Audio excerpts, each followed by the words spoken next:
We are UNICACH students of the International Language career. The following video is a review of the topic seen. So we have created questions in past continuous, simple past, present perfect, conditional zero, and comparative and superlative. We first asked a language teacher who works in UNICACH if we could interview her because she is native of Pennsylvania. We started the day and time to perform interview. Hi. Hi. What's your name? My name is Lauren Coggins. Nice to meet you. I'm Lisa. Hi, Lisa. Okay. Would you mind if we interview? It's fine. Okay. It's all good. How old are you? I'm 23. Okay. 18. You're 18? Yeah. Where are you from? I'm from Scranton, Pennsylvania in the United States. Okay. What do you study? I just graduated in May. I studied education and Spanish, to be a Spanish teacher. Okay, interesting. Do you have a job? I'm on a scholarship, so I don't have a job right now in my country. You know, I'm kind of here in Mexico. So we'll see.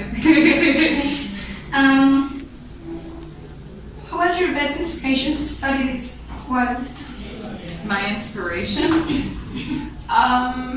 Let's see, well, when I first started taking Spanish, it was my mom's idea. I wanted to take German, so I almost didn't take Spanish. And then I had pen pals online that really helped to practice writing. It helped me become more advanced in my classes, and I had an amazing teacher that inspired me.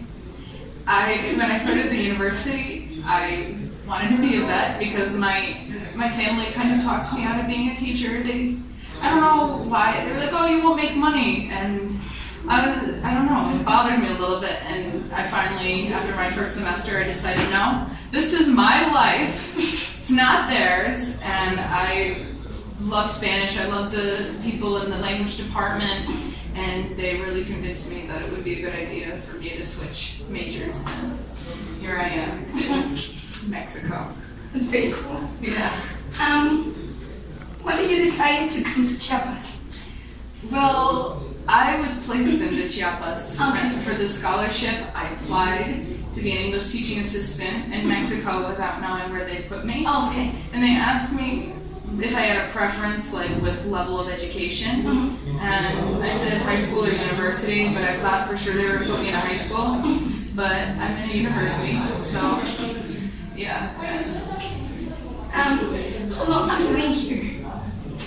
I've been here in Mexico for a month. I had a week in Mexico City, and then I came to Tuxtla, so it's been 3 weeks.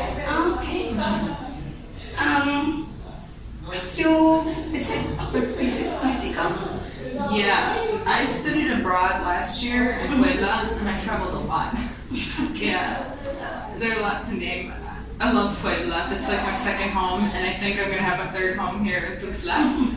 But I really loved a trip. I went to San Luis Potosí, jumping off of 10-meter waterfalls. That was really cool and scary, but it really boosted my self-confidence. Like, I'm that brave to jump off of waterfalls. I can do this, you know, in life. I can do life. Yeah. You visited Lenguas Park? You tourist here? Yeah, I've been to the Parque Central. I've been to the Marimba Park. It's beautiful. I love the Marimba Park. There's a good ice cream place nearby, so. Yeah. Do you prefer your culture than Mexican culture? If it were possible to combine both, that would be my ideal world. I think people in Mexico, just to be pretty blunt, are really friendly. Yeah. Not so much. I had to get used to coming back to my culture. I had culture shock after studying abroad. It was actually somebody from Canada, but they're kind of similar, I guess. And the lady, I talked to her a little bit, and then she just blew me off. I was like, that's fine. But in Mexico, anybody I talk to, they're just really very friendly. Yeah, but the heat here in Tuxtla is a lot. I do miss the cool weather in Pennsylvania and different foods. I just wish I could have both at the same time, but that's kind of impossible. They're both beautiful in their own ways. The heat is very hot. Yes. best? Or your favorite book? My favorite book? I have my favorite book in English. I like the book Jane Eyre by Charlotte Bronte. I read that in 9th grade. It was some summer reading, and I had the accent. I'm like, oh, this sounds cool. And it was a 400-page book, and I was like, is it really that cool? It dragged, but it was really interesting. She just, I don't know, it kind of showed glimpses of the Bronte sisters because she was one of other sisters that wrote books in the family, and just, I don't know, like daydreaming about romance, and just like, it was a really twisted plot and everything. The guy had a wife that lost her mind, and he hid her in the attic and was gonna marry Jane Eyre. It was just weird. You're like, they would put somebody in an attic in the book. It was really, just really cool. And in Spanish, I don't know. I really enjoy like magical realism, just that genre. So, yeah. Well, I can ask you about the cultures, but do you think is our culture as interesting as others that you know? Especially the Mexican culture, another thing I could add, I love the deep, like the importance that you put on the indigenous roots and how detailed it is, how much you appreciate that history. Because in my country, it's a shame that we didn't do that, and I feel like a lot of people don't look into that. We had a Fulbrighter, like in my position, but in the U.S., and she was really interested because she was from an indigenous community, and she was surprised to find that, and it really opened my eyes, and it's something that's really true in Mexico, that just really that pride in where you come from, even partially from Spain, but just the natives, and preserving the language. Here comes like the random questions. Have you ever done something you regret?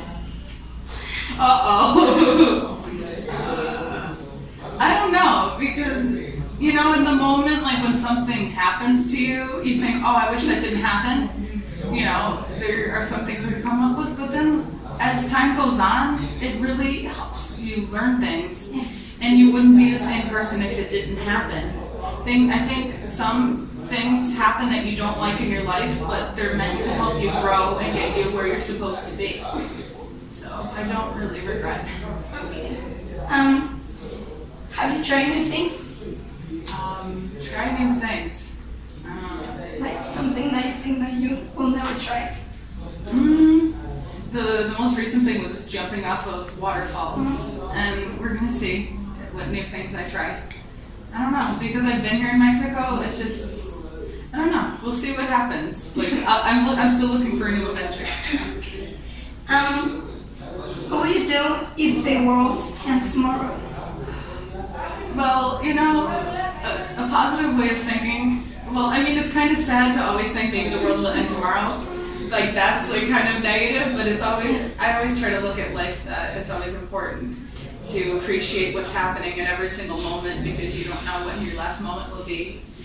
You know, and always keeping in touch with loved ones, especially being far away from them right now. My grandparents, because they're a little on the old side now. You know, you don't know how much time you have with them. Yeah. Last one is, what was the habit that you always had? A habit? I talk to myself a lot. That's one thing. Some people think it's a little weird, but I'll be doing something like, where did I put my broccoli? I'm like looking in the fridge or something, and then people are like, what are you talking about? I'm like, I'm talking to myself and my broccoli. We're having a conversation here. And I do bite my nails. That's a problem when I get nervous. But I notice, like, here I don't bite my nails as much. I think college is more nerve-wracking in the U.S., especially student teaching. Yeah. Okay, so thank you very much. That will be all. Thank you for the time. Thank you.